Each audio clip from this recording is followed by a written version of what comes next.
मैं अंजलि शर्मा, मेरे पिता का नाम अजय कुमार शर्मा, मेरी माता का नाम वंदना शर्मा और मेरे पति अमन कुमार भोसले और उनके पिताजी का नाम स्वर्गीय श्री रामविलास भोसले जी। मैंने यह शादी अपनी मर्जी से कर ली है। मैं कवर्धा की रहने वाली हूँ तथा अमन रेखाखात के रहने वाले हैं। मेरे घर वाले इस शादी से इनकार कर रहे थे क्योंकि हम दोनों की जान अलग थी, लेकिन मुझे अमन से प्रेम है, इसलिए यह शादी मैं अपनी मर्जी से कर ली हूँ। मैं अपने घर से निकली और अमन के घर में आके बैठ गई। यहाँ पे परिवारजनों ने और परिजनों ने मिलकर हमारी शादी कराई, क्योंकि ये बात मैंने बोली थी कि मैं जैसे ही घर में आऊंगी मुझे शादी करनी है। अगर यह शादी नहीं होती तो मेरा और कहीं जीवन हो नहीं सकता था। मुझे अपने घर वालों से कई धमकियां मिल चुकी थी कि हम या तो तुम्हें मार देंगे या तुम्हारे पति के घर वालों को मार देंगे। अगर मेरे या मेरे पति के घर वालों को कुछ होता है तो उसकी पूरी जवाबदारी मेरे चाचा उप मुख्यमंत्री छत्तीसगढ़ राज्य के श्रीमान विजय शर्मा जी की होगी, क्योंकि वही हमारी शादी के सबसे ज्यादा खिलाफ थे। लेकिन मैं अमन के साथ खुश हूँ और आगे भी खुश रहूंगी। मेरी मेंटल स्थिति, मेरी दिमागी हालत जो है वो बिल्कुल ठीक है, लेकिन पूर्व में इसे बिगाड़ने की कोशिश की गई है। मैं बिल्कुल ठीक हूँ, मेरी दिमागी हालत बिल्कुल सामान्य है। मैं एक बालिग हूँ तथा अपने निर्णय मैं अपनी मर्जी से ले सकती हूँ। शासन, प्रशासन और एवं मेरे परिवारजनों से निवेदन है कि मुझे तंग ना करें, मुझे चैन से रहने दें और खुद भी चैन से रहें। मैं चाहती हूँ कि मैं यहीं रहूं जीवन भर और मैं अपने घर वापस जाना नहीं चाहती। धन्यवाद। दोस्तों, सुना आपने, ये अंजलि शर्मा है। अंजलि शर्मा जो है वो अभी हाल ही में छत्तीसगढ़ में जो भारतीय जनता पार्टी की सरकार आई है उसके बाद वहां पर एक उप मुख्यमंत्री बने विजय शर्मा जी, उनकी भतीजी है। और इनका ये कहना है कि मैंने इंटरकास्ट मैरिज किया है, मतलब जिस जाति से आती है उस जाति से हट करके इन्होंने दूसरी जाति में एक लड़के को तलाशा और उससे चूंकि इन्हें मोहब्बत थी इसी वजह से ये उनसे शादी करना चाह रही थी, जिसका नाम जो है इन्होंने बताया कि अमन कुमार घोसले है। अमन कुमार घोसले की मोहब्बत में अंजलि शर्मा जो है वो लगातार थी और वो चाहती थी कि वो अमन से शादी करे, लेकिन इसका विरोध उनके परिजन कर रहे थे, परिवार वाले कर रहे थे और उन अपने माता पिता जो हैं इनके ये तो विरोध कर ही रहे थे, लेकिन उनमें सबसे ज्यादा विरोध जो हो रहा था वो अंजलि के चचा, जो कि अभी हाल में मौजूदा वक्त में छत्तीसगढ़ के उप मुख्यमंत्री हैं अजय कुमार शर्मा जी।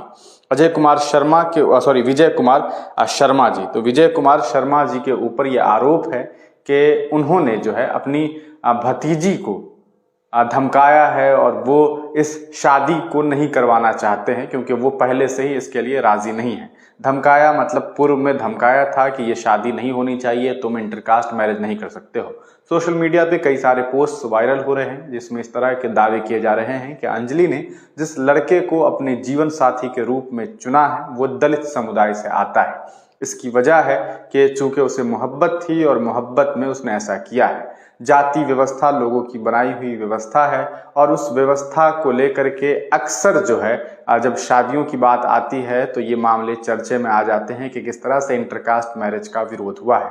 उसी तरह अंजलि ने एक वीडियो बना करके सोशल मीडिया पर वायरल किया है जिसके जरिए उसने ये बात बताई है कि मैं अपनी रजामंदी के साथ अपने जो हस्बैंड है उनके पास आई हूँ। मैं सबसे पहले इनके घर आई, घर आने के बाद मैंने इनसे कहा था कि मैं घर आते ही सबसे पहले शादी करूंगी। वो बताना चाह रही है कि मैंने पूरी तरीके से सही तरीके से जो है इस रिश्ते को निभाया, हमने शादी की और शादी के बाद हम उनके घर में रह रहे हैं। अमन कुमार घोसले के घर में रहने की वजह उन्होंने साफ साफ बता दी कि मैं इनसे मोहब्बत करती हूं और इसी वजह से रह रही हूं, लेकिन इस बीच मेरे परिजनों के द्वारा मुझे धमकाया जा रहा है, मेरे घर वालों के द्वारा मुझे धमकाया जा रहा है, प्रशासनिक मदद ली जा रही है और हमें जान से पहले भी हमें कहा गया था कि या तो वो मुझे जान से मार देंगे या फिर मेरे ससुराल वाले को जान से मार देंगे। इस बीच इसी डर के बीच उसने अपना एक वीडियो साझा करते हुए ये बात बताई है कि अगर मुझे कुछ भी होता है तो इसके जिम्मेदार मेरे जो चचा हैं और जो छत्तीसगढ़ के मौजूदा उप मुख्यमंत्री विजय शर्मा जी हैं वो होंगे। अब रही बात विजय शर्मा जी की, तो वो भारतीय जनता पार्टी से आप जानते हैं कि उप मुख्यमंत्री हैं। उन्होंने आज कल ही एक बयान दिया जो भी अभी सोशल मीडिया पे खूब वायरल हो रहा है, वो ये कि छत्तीसगढ़ में अब बिजली माफ नहीं होगी। मतलब पहले 50% लेस हो जाता था, वो भी अब नहीं होगा। उसकी चर्चाएं चल ही रही थी। इस बीच उनकी भतीजी का एक वीडियो सोशल मीडिया पे खूब वायरल हो रहा है। आपको बता दें कि इन्होंने साफ साफ कहा है कि वो अमन के घर में आ गई है और अमन के घर में चैन और सुख के साथ रह रही है, इसलिए उसे परेशान न किया जाए। भारतीय जनता पार्टी ये कहती है, प्रधानमंत्री नरेंद्र मोदी के द्वारा ये अक्सर कहा जाता है कि हम बेटियों को बेटियों को लेकर के सोचते हैं, हम बेटियों को बहुत आगे बढ़ाना चाहते हैं। कई कई जगहों पर ये नारा लगाया जाता है, नारा पोस्टर में अपनी तस्वीर के साथ साझा किया जाता है, जिसमें यह लिखा रहता है कि जब बेटियां समृद्ध होगी तब देश समृद्ध होगा, तब जो है विकास होगा और तमाम बातें होती हैं। बेटी पढ़ाओ बेटी बचाओ का नारा देने वाले भारतीय जनता पार्टी के उप मुख्यमंत्री से हमें भी यही उम्मीद है कि अपनी भतीजी के इस फैसले पर कम से कम वो आंच नहीं डालेंगे और अपनी बिटिया को कबूल करेंगे, क्योंकि उसने कोई जुर्म नहीं किया है। उसने शादी की है और ऐसा भी नहीं है कि उसने किसी दूसरे धर्म में जाकर के शादी कर ली है। वो एक सनातनी है और सनातनी होने के नाते उसने सनातन धर्म के मानने वाले ही एक लड़के से शादी की है। तो इसका अपोज करना का कोई क्लू नहीं बनता है, ना मतलब बनता है। बहुत सारे लोग सोशल मीडिया पर इस लड़की अंजलि के खिलाफ भी लिख रहे हैं। कुछ लोग कह रहे हैं कि आखिर विजय शर्मा जी और उनके परिजनों के द्वारा इनकी परवरिश में क्या जो है वो कमी रह गई थी कि आज उनकी भतीजी इस तरह की हरकतें कर रही है और इस तरह का काम कर रही है। वहीं कुछ लोग अंजलि के सपोर्ट में हैं और वो कह रहे हैं कि भारतीय जनता पार्टी के नेता होने के नाते विजय शर्मा जी का ये फर्ज बनता है, उनका ये दायित्व बनता है कि वो अपनी बिटिया अपनी भतीजी का साथ दे और उसे आशीर्वाद दे और उसकी आने वाली जिंदगी के मंगलमय होने की शुभकामनाएं दे। आपका इसको लेकर के क्या कुछ सोचना है, अपनी राय कमेंट सेक्शन में जरूर दीजिएगा। क्या आपको लगता है कि अंजलि को ऐसा नहीं करना चाहिए था?